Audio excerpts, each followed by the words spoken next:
बोलिएगा प्यार से, ओम शांति। ये भीमगढ़ ग्राम, इसका है जमाने में नाम, एशिया में इसका नाम है। शिवनी को भी अगर कोई जानता है तो वो छपारा भीमगढ़ के नाम से जानता है। जब हम बाहर जाते हैं अन्य प्रदेशों में, हम जब कहते हैं हम शिवनी से आए हैं, तो कौन सा शिवनी पूछते हैं? जहां भीमगढ़ डैम है, छपारा शिवनी ऐसे बताना पड़ता है ना। तो इतना प्रसिद्ध स्थान है ये।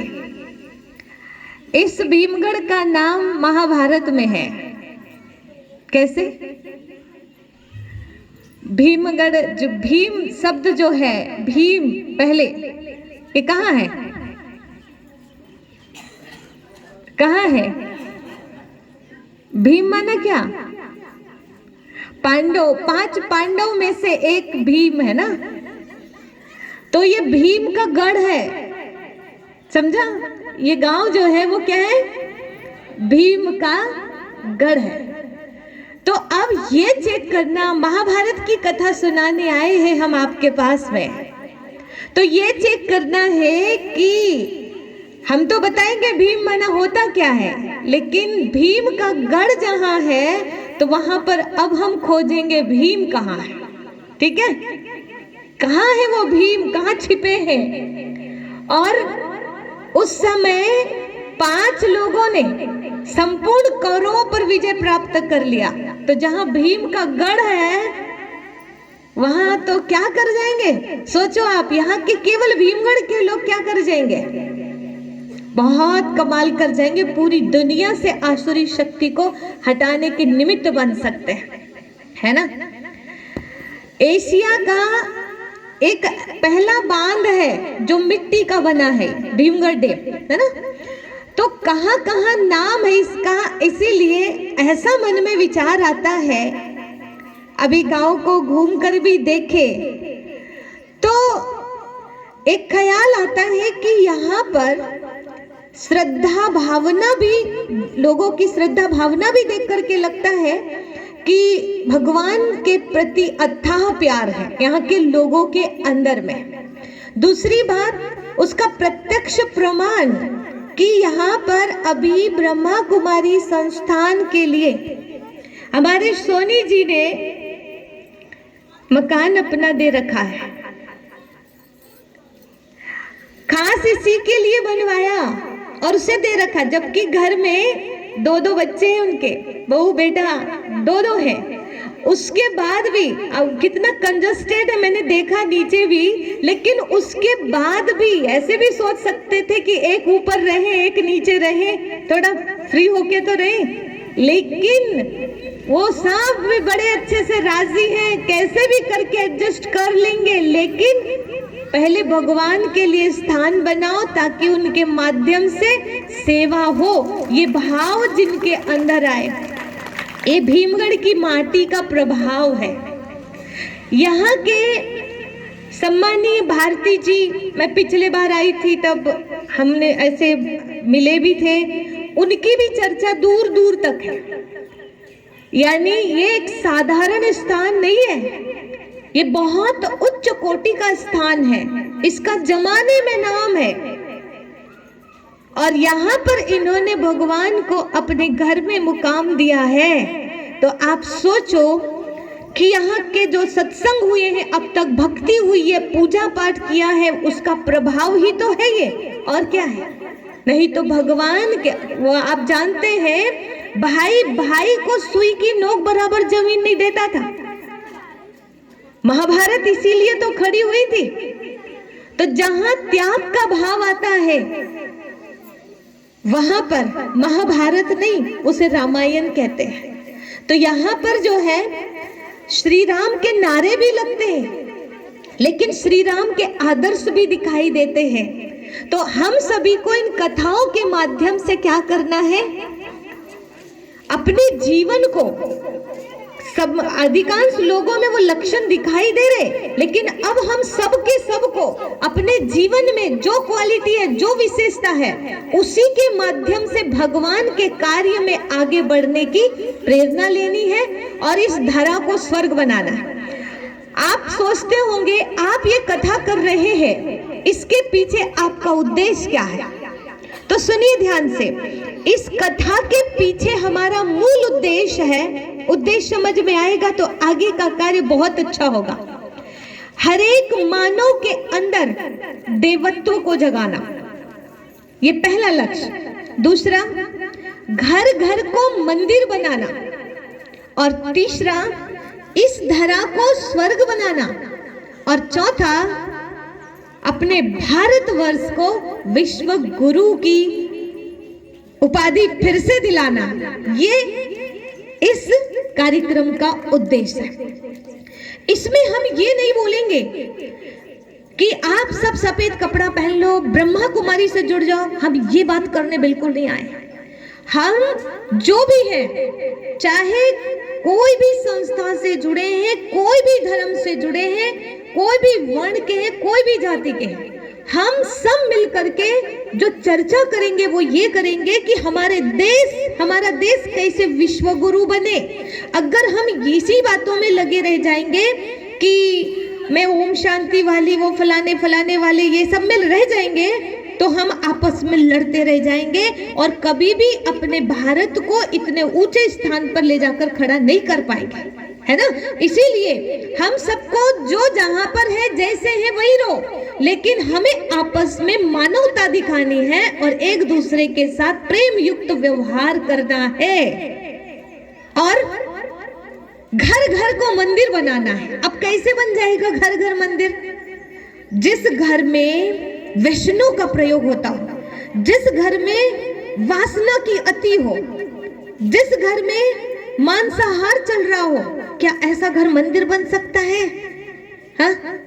आप सब भक्ति में डूबे हुए हो, आप सब जानते हो राम जी को, मुझे लगता है कृष्ण जी, राम जी को सभी ने अपने दिल में बसा रखा है।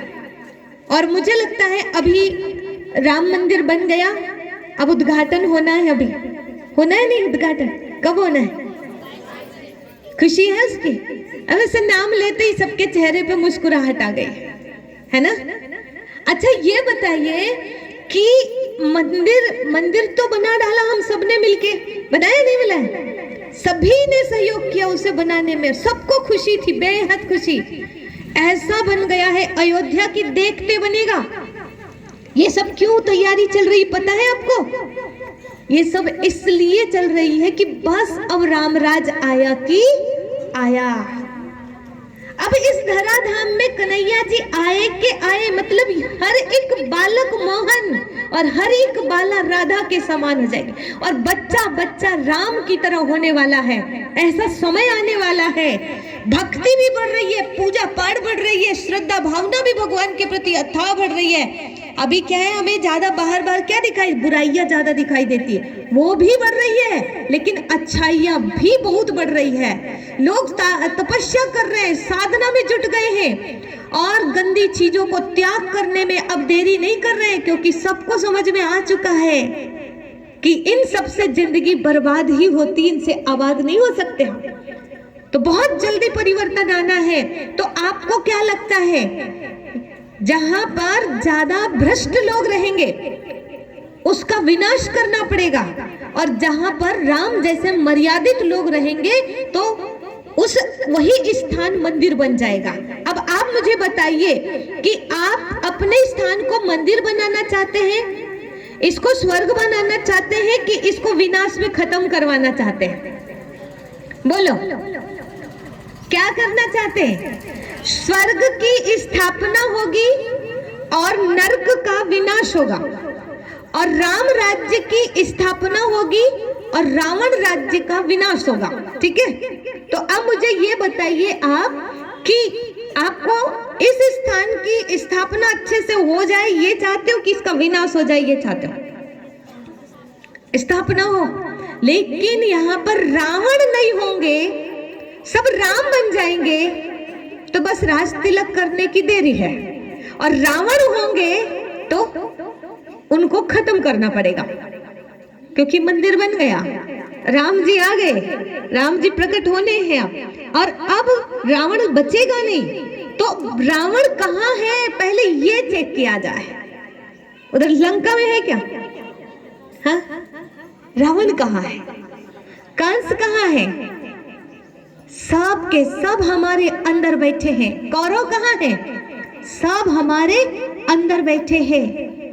तो हमने विषय रखा है आधुनिक महाभारत काल में गीता ज्ञान की आवश्यकता। हमारा ये विषय ध्यान से समझो, क्या विषय रखा है?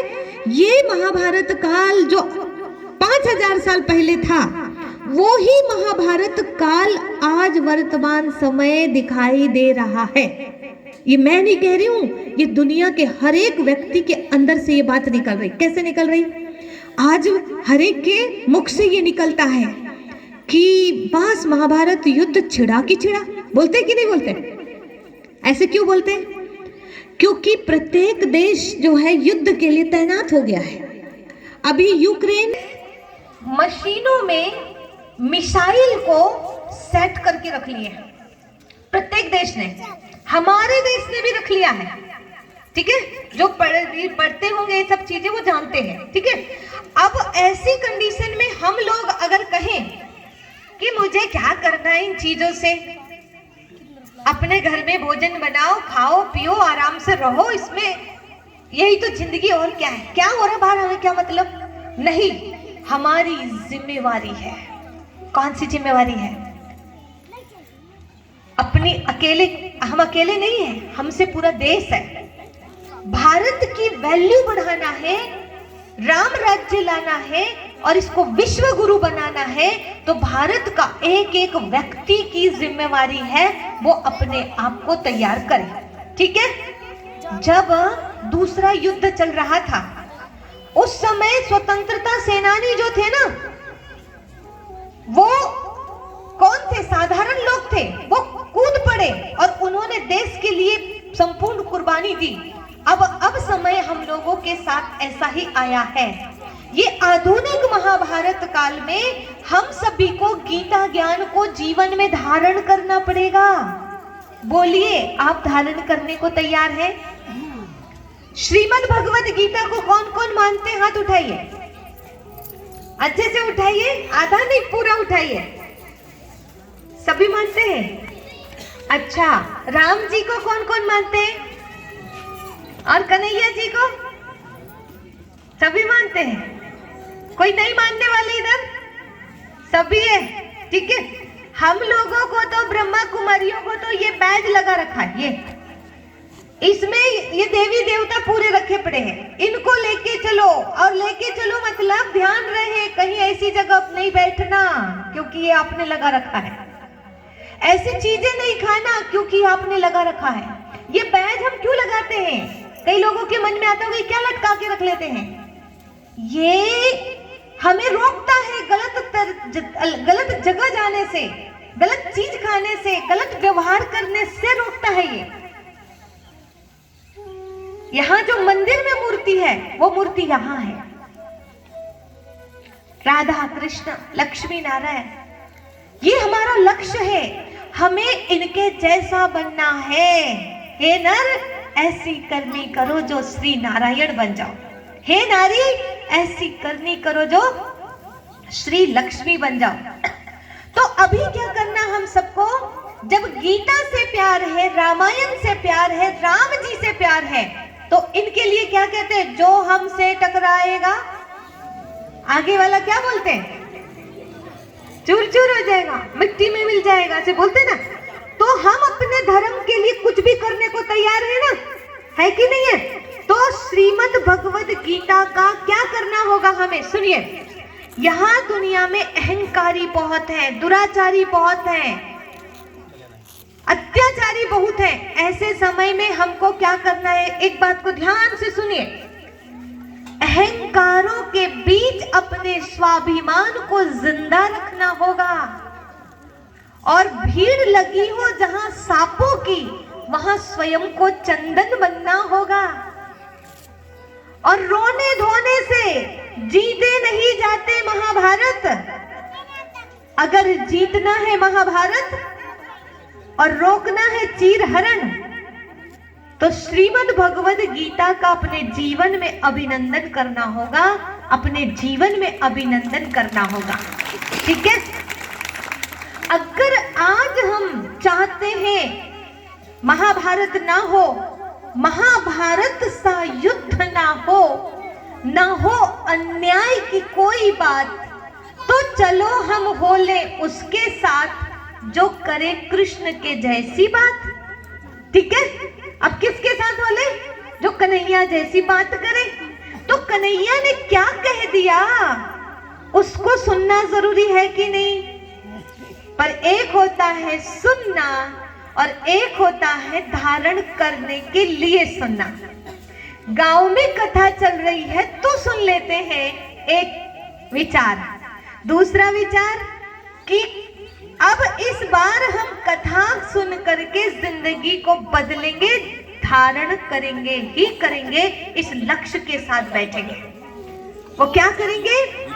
अपने काम समय पर निपटाएंगे, यहाँ आकर बिल्कुल फ्री होके बैठेंगे और एक एक बात को बड़े प्यार से सुनेंगे और धारणा में लग जाएंगे। ठीक है, तो अर्जुन बन करके हमें ज्ञान को श्रवण करना और धारण करना। अब एक बात समझो कि ये कथा की जरूरत क्यों पड़।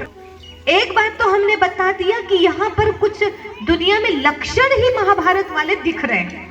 कौन से लक्षण दिख रहे हैं वो पहले हम चेक करते हैं।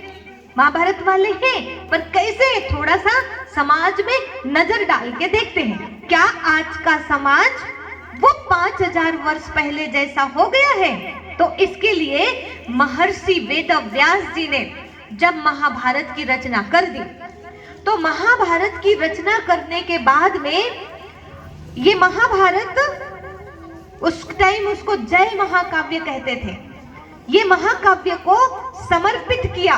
किसको? हम इंसानों को। अब आप ध्यान से सुनिए, हम इंसानों को समर्पित किया और कहा, हे मानव, क्या कहा? हे मानव, मैं तुझे ये महाभारत रूपी अमर कथा की मशाल देता हूं। ये अमर कथा महाभारत की मशाल देता हूं। तू इस मशाल के द्वारा अपने अंदर के और बाहर के अंधकार को देख पाएगा। ठीक है, अपने अंदर की बुराइयों को तू देख पाएगा। और ये मशाल जो है ये तेरे लिए कवच भी है और शस्त्र भी है। दो काम करेगी महाभारत। क्या? महाभारत के अंदर ही गीता छिपी है, इसलिए महाभारत से शुरुआत करना पड़ेगा। महाभारत की रचना क्यों की है? महाभारत ने, वेदव्यास जी ने हम तक क्यों पहुंचाया है? इसको समझ में, ये समझ में आ गई बात, तो आगे की सारी बातें आपको समझ में आ जाएगी। तो क्या कहा? हे मानव, ये महाभारत रूपी अमर कथा मैं तुझे एक मशाल के रूप में देता हूँ। तेरे में मशाल हाथ में होती है ना, तो डर नहीं लगता, कभी दिखाई देता है। ऐसे महाभारत क्या है? ये कलयुग रूपी अंधकार में कौन सा काम करती है? मशाल का काम। और इसको बोला, इसके द्वारा तू अपने अंधकार को देख और उसे परिवर्तन कर, प्रकाश में बदल। और दूसरी बात क्या कहा? ये जो है तेरे लिए कवच भी है और शस्त्र भी है। अगर तेरे ऊपर कोई आक्रमण करे तो तू उस पर आक्रमण कर सकेगा, ऐसा शस्त्र है। और यदि कोई आक्रमण करे तो तू अपनी रक्षा कर पाएगा, वो कवच भी है। ये बचा लेगा तुझे, ये महाभारत रूपी कवच। और क्या कहा पता है? महाभारत रूपी मशाल के द्वारा तू देख पाएगा कि आज भी धर्म ने अधर्म की चादर ओढ़ रखी है। आज भी धर्म ने क्या किया है? अधर्म की चादर को ओढ़ लिया है। बाहर से दिखता है धर्म और उसमें समाया होता है अधर्म। बाहर से दिखती है भागवत कथा चल रही है, अंदर से उसके पीछे जो इंटेंशन होता है, जो भाव होता है, वो कौन सा होता है पता है? जरा बोल के बताओ कौन सा होता है? भागवत कराने वाले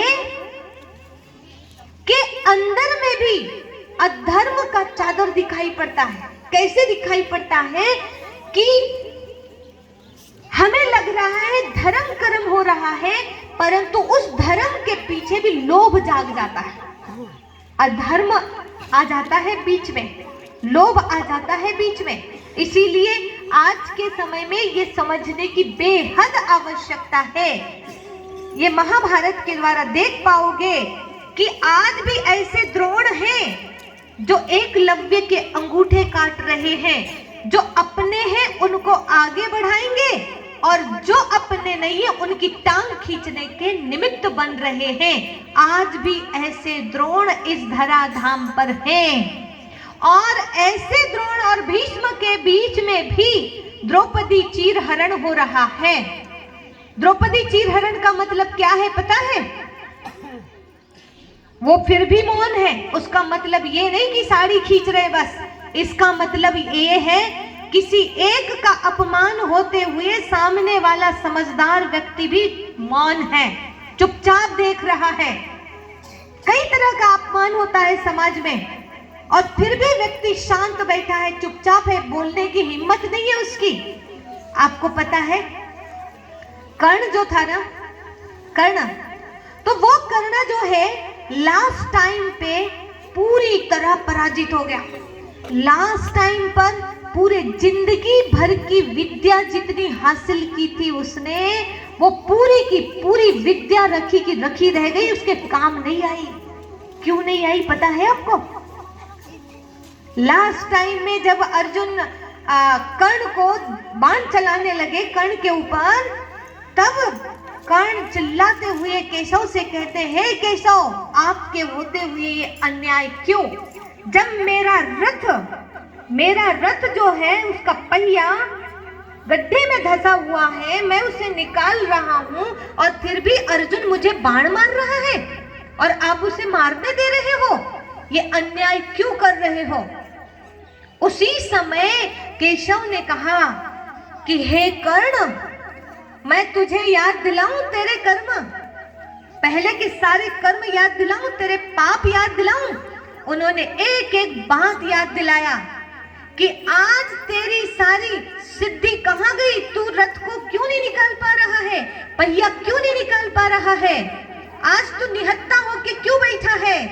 मैं आपको वो बात बताने जा रही हूं कि आज हम भले ही कितने भी अच्छे हैं, धनवान हैं, संपत्तिवान है, सौंदर्यवान है, इज्जतवान है, सब कुछ है हमारे पास अनेक कलाएं हैं, गुण है, सब कुछ है, लेकिन उसके बाद भी एक समय ऐसा आता है कि इतनी गुण और कला से संपन्न एक विद्वान, एक सर्वश्रेष्ठ धनुर्धर, पांचों पांडवों में भी सर्वश्रेष्ठ धनुर्धर पराजित हो जाता है। तो शुरुआत में तो बड़ा श्रेष्ठ नजर आ रहा था, लास्ट में पराजित क्यों होना पड़ा उसे? ये हमारी कहानी है। हम लोग भी आगे बढ़ते रहते, शुरुआत में हमारी जिंदगी बहुत अच्छी लगती है, लेकिन लास्ट में हम पराजित होते नजर आते हैं, पूरे संसार के सामने पीछे हटते हुए नजर आते हैं। उसका कारण क्या बनता है उसे समझना है हमको।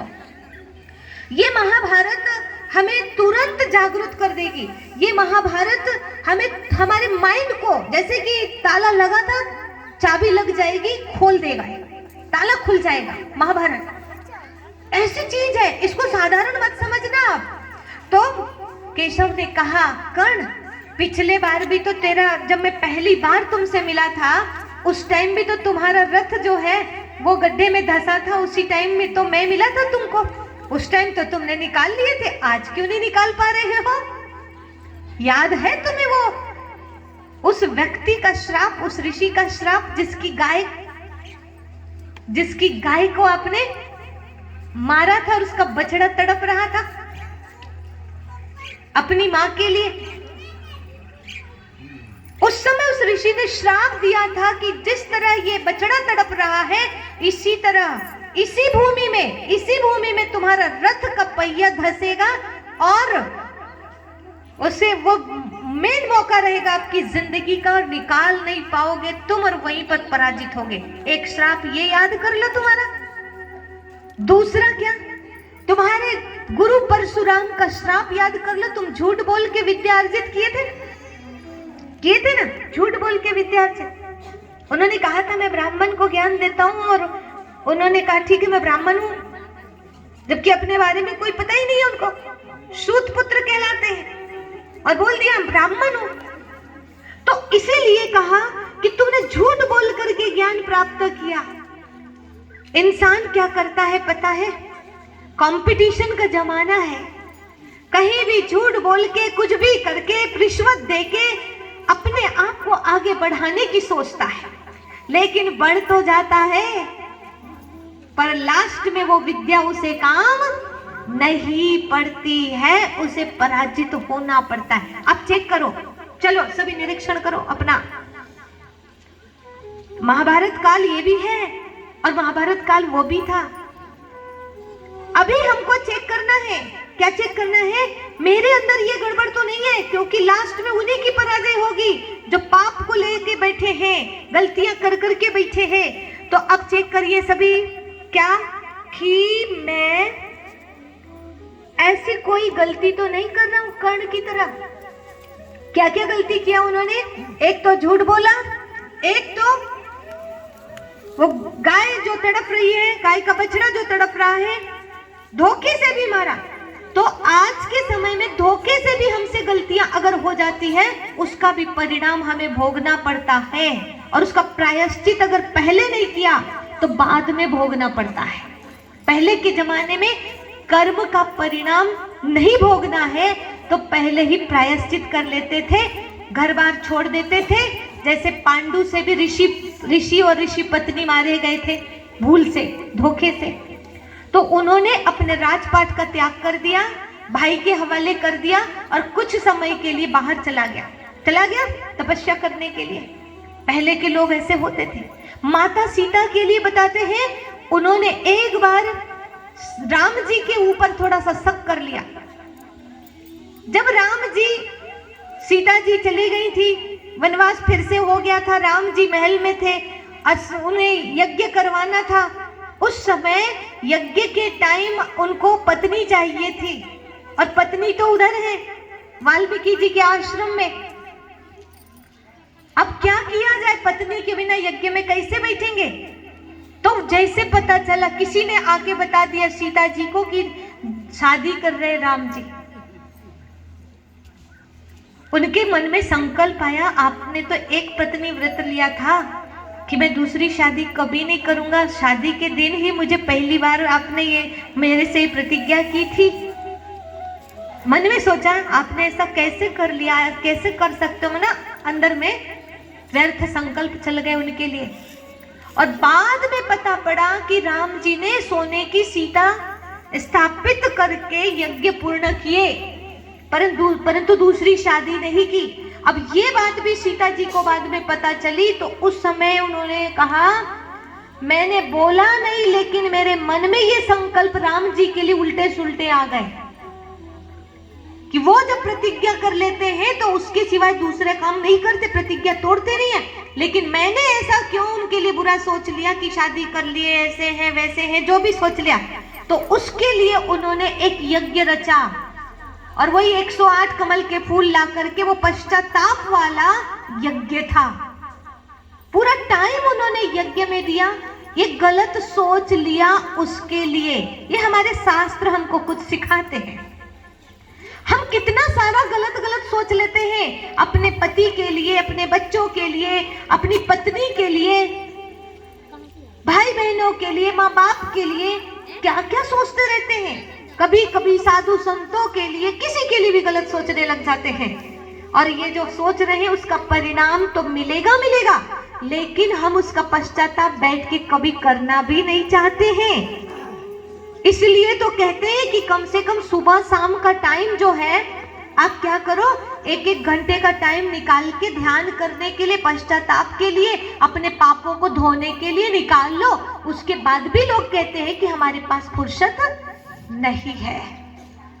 हम तो कितनी गलतियां करते हैं, हमको कितना पश्चाताप करना चाहिए कि नहीं? अभी सुबह शाम का एक एक घंटा भी कम पड़ जाएगा कि नहीं? जब पांडु ने इतना बड़ा यज्ञ किया खुद के पश्चाताप के लिए, सीता जी ने यज्ञ किया पश्चाताप के लिए, गलत सोचने मात्र से, भूल से कोई काम हो गया तो हम लोग तो जानबूझ के क्या क्या बोलते हैं, क्या क्या सोचते हैं, क्या क्या करते हैं। तो हमें क्या करना चाहिए, विचार करो। तो अभी क्या करो, एक तो मन ही मन, मैं आपसे नहीं करवाऊंगी, मैं आपसे नहीं बोलूंगी कि आप करो, मैं सिर्फ यहां बैठ के प्रेरणा दे सकती हूं। मैंने जो काम अपने जीवन में किया है वो मैं आपको प्रेरणा दे सकती हूं। क्या? अपने जिंदगी में आप लोग भी सुबह और शाम का टाइम, ज्यादा नहीं तो कम से कम 1-1.5 घंटे का टाइम ध्यान, साधना, सत्संग, पश्चाताप का भाव के लिए और भगवान का ध्यान करके पापों को नष्ट करने के लिए निकाल सकते कि नहीं? निकाल सकते कि नहीं? सब लोग निकाल सकते हैं, लेकिन मन आपका निकालने नहीं देगा। रावण राज चल रहा है, बुराइयों का राज चल रहा है, तो आप अपने मन को समझाना, ठीक है?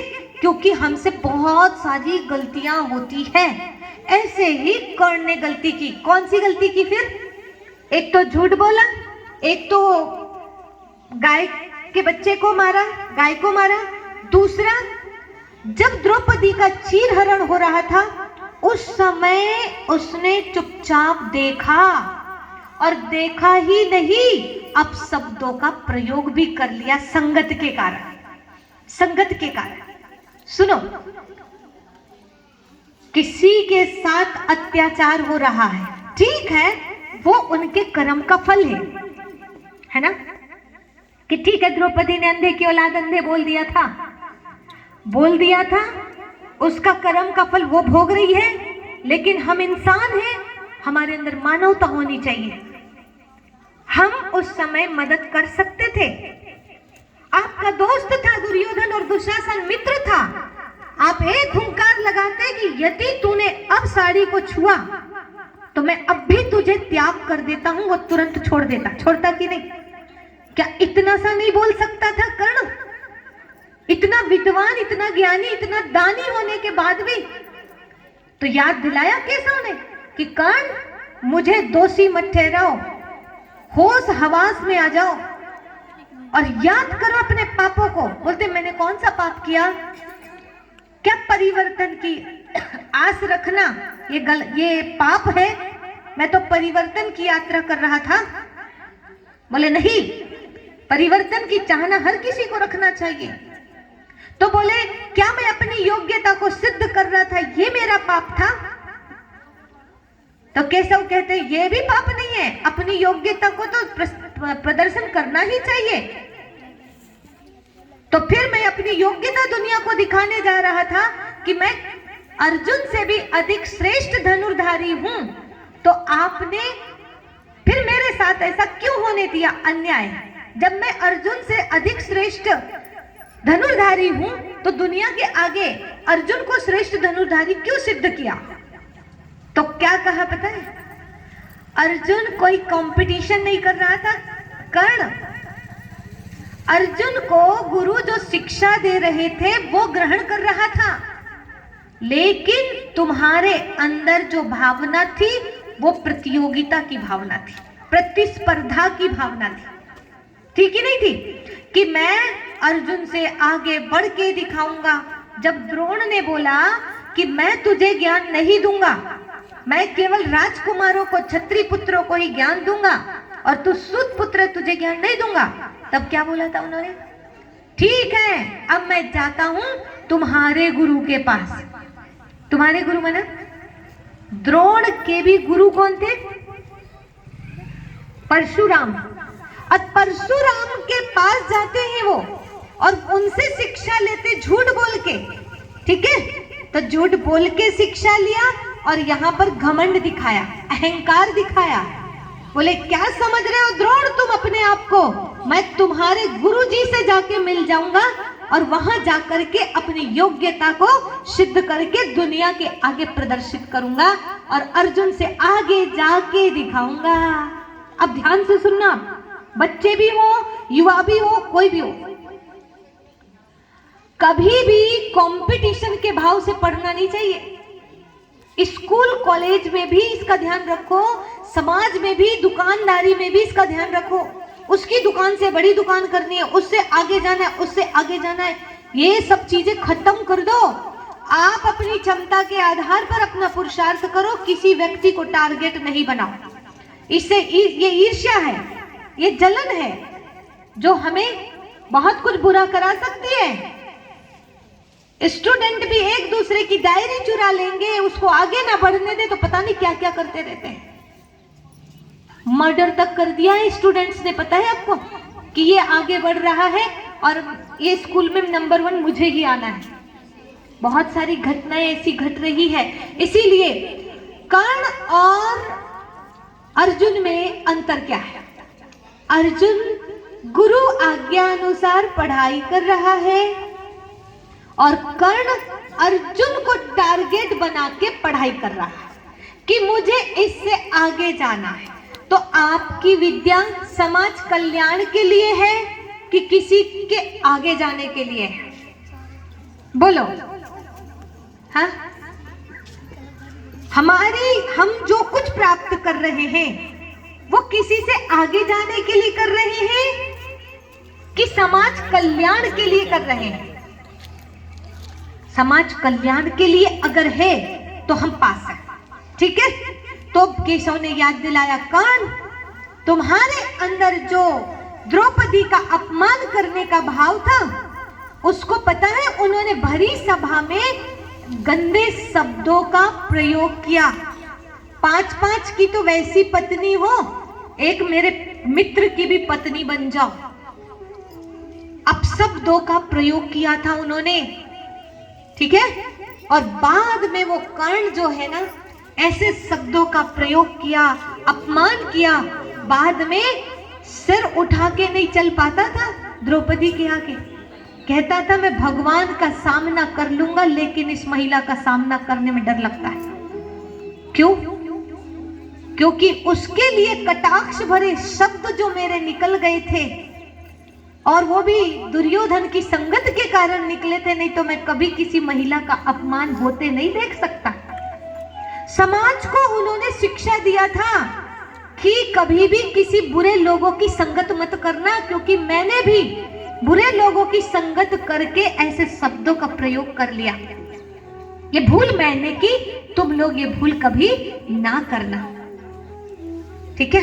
तो केशव ने याद दिलाया, कर्ण तुम्हारी स्वयं की गलतियां हैं बहुत सारी, और तुम अगर ठीक है लोग कह रहे सूत पुत्र, तो बोलने से क्या होता है?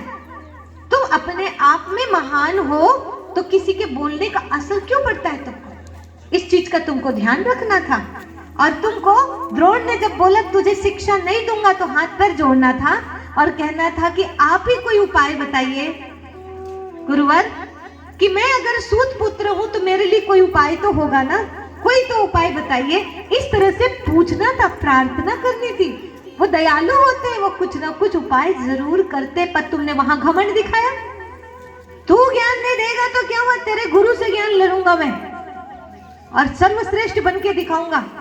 तो दिखाना है कि कुछ अच्छा करना है, अच्छा करना है, इस बात का ध्यान रखना, तभी जाकर कल आपका सुरक्षित होगा। तो महर्षि वेदव्यास जी ने यही बात बोला था, ये महाभारत की मशाल जो है तुझे ये बोध कराएगी कि तुझे एक अलग रास्ता बनाना है, नहीं तो ये लोग जो है, कौन, तेरे युग के दुर्योधन, धृतराष्ट्र, शकुनी तुझे अपनी चपेट में ले लेंगे और वो कर्ण की तरह तुझे भी नष्ट कर देंगे। एक आध छोटा सा टुकड़ा दे देंगे अंग देश का, अंग देश का टुकड़ा दे देंगे और तुझे क्या करेंगे, अपने अधीन कर लेंगे, खरीद लेंगे तुझे। जैसे वो कर्ण को खरीद लिया था दुर्योधन ने, अंग देश का राजा बना दिया। और अब उतने बड़े विद्वान को यूज कर रहा था दुर्योधन। किसी का ऐसे लोगों का नमक मत खाना, किसी ऐसे लोगों का गुलाम मत बनना जिनकी प्रवृत्ति अधर्मी हो, अन्यायी हो, दुराचारी हो। नहीं तो जिसका खाओगे नमक उसका कर्ज चुकाना पड़ेगा, कर्ण की तरह। इसीलिए वेद व्यास जी ने बोला ये महाभारत का दर्पण मैं दे रहा हूं, इसके द्वारा तू अपना अलग से रास्ता बना, जो न्याय का है, धर्म का है, वो रास्ता बना। तो सभी तैयार हैं अपना अलग से रास्ता बनाने के लिए? तैयार है? हाथ उठाइए जो तैयार है। सभी तैयार है? हाँ, तो अच्छी बात है। अब तैयार हैं, करें क्या? क्या तैयारी करें? अब तक जो हुआ है वैसा नहीं होना चाहिए। अब बताओ मुझे, जिंदगी में झूठ बोला कि नहीं बोला? हाँ, अभी भी तो झूठ नहीं बोल रहे हो, चेक कर लो। अच्छा ये बताओ, सत्संग में बैठे हैं हम, बेवजह झूठ क्यों बोलना? हाँ? अभी कहां तक पहुंचे हो कोई पूछ रहा है? पहुंच गए, बस बस ये नदी तक आ गए और है छपारा में। बोलते नहीं बोलते? तो ये क्या है? अच्छा आप अगर बता देते कि मैं छपारा में हूं तो क्या जाता आपका? क्या जाता?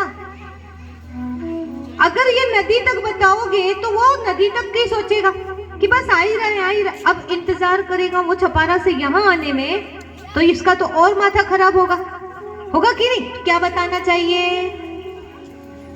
क्या बताना चाहिए? छपारा में यही बताने में सही है। हम क्यों बोले झूठ? मैं क्यों बोल रही हूँ इस चीज के लिए? कर्ण जैसे महारथी की जिंदगी खराब हो गई तो हमारी खराब नहीं होगी अगर आप महाभारत को मानते हैं तो। और यही बात बोला था किसने? सांच बराबर तप नहीं, बोलो, झूठ बराबर पाप। सांच बराबर तप नहीं और झूठ बराबर पाप। और जाके हृदय सांच है ताके हृदय आप। भगवान वहां रहते हैं जहां पर सच्चाई है। झूठ, अच्छा इसको ऐसे पूछे तो जल्दी समझ में आएगा। इस दुनिया में सबसे बड़ा पाप कौन सा है? बोलो। झूठ बोलना। और सबसे बड़ा तप कौन सा है? सच बोलना। ठीक है, अब सबसे बड़ा पाप इधर जानवर को काटना, अत्याचार करना, शराब पीना, भ्रष्टाचार करना, ये सब भी पाप की लाइन में है। लेकिन इन सबसे बड़ा पाप कौन सा है? झूठ बोलना। पक्का? अब झूठ बोलना ये सबसे बड़ा पाप अगर है तो फिर हम कितनी बार झूठ बोलते हैं? और हम क्या सोचते हैं? मांसाहार करना बड़ा पाप है, यही सोचते हैं। और मांसाहारी व्यक्ति को डांटते चिल्लाते रहते हैं और हम खुद झूठ बोले जा रहे हैं। तो बोलो, झूठ बोलोगे? बोलोगे? अच्छा अभी आप बोल रहे हो कि नहीं बोलेंगे, ये सच है कि झूठ है? क्या कहेंगे? बहुत महीन चीजें हैं ये, है ना? इतनी आदत बन गई है हमारी झूठ बोलने की। कितनी आदत बन गई पता है? एक महात्मा जी ने एक बच्चे को, क्योंकि उसके दादा ने बताया कि ये बच्चा बहुत झूठ बोलता है, ये बच्चा बहुत झूठ बोलता है, तो इसे समझाओ आप। गांव के लोगों ने संत को पकड़े और वो बच्चे के लिए बताया कि ये बहुत झूठ बोलता है, इसका क्या करे, इसे कुछ समझाइए। महात्मा जी ने उसको समझाया, बड़े प्यार से समझाया, क्या कि झूठ नहीं बोलना चाहिए, और सारी शिक्षा दी। वो बच्चा कहने लगा मैं बिल्कुल आज के बाद झूठ नहीं बोलूंगा, आपके जैसी शिक्षा मुझे आज तक किसी ने नहीं दी। अभी सुनो ध्यान से, वो क्या है, सब आसपास से आए ना बाहर से, उनको जाना पड़ेगा जल्दी। यहाँ वाले सब बड़े अलर्ट हो जाओ, इधर देखो कि बच्चा क्या कहता है, क्या कहता है, अब मैं झूठ नहीं बोलूंगा। महात्मा जी से गांव वाले मिले, फिर महात्मा जी समझा दिया आपने, तो गांव वो महात्मा जी कहते हाँ मैंने समझा दिया, अब वो झूठ बिल्कुल नहीं बोलेगा।